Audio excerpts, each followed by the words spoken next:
15 années d'instruction pour s'entendre dire cela.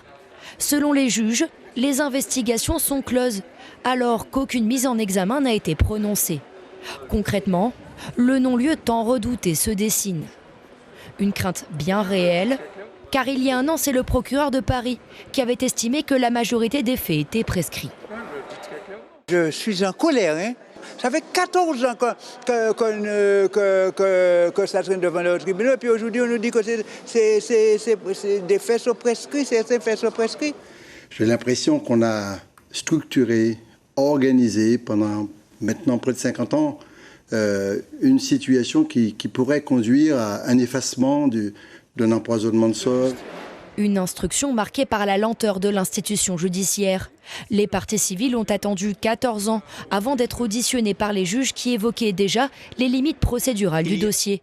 D'abord, la prescription des faits, puis l'obstacle à la manifestation de la vérité avec la disparition de nombreuses archives.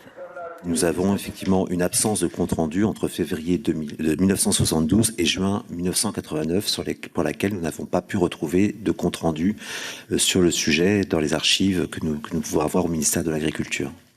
Depuis, une partie des documents disparus a refait surface. Des procès-verbaux des douanes et des constats d'infraction qui auraient pu permettre d'interrompre la prescription.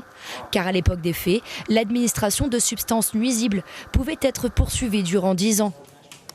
De 1993, fin officielle de l'utilisation de la chlordécone à 2003. La plainte a donc été déposée 3 ans trop tard selon la justice. On constate qu'il y a des actes qui viennent interrompre ce délai de 10 ans. On découvre qu'il y a eu stockage de chlordécone en Martinique en 2005 et en Guadeloupe dans des hangars à bananes en 2006.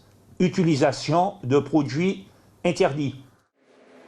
Le volet judiciaire de la chlordécone semble sur le point de s'achever, alors que 90% de la population est contaminée en Martinique et en Guadeloupe.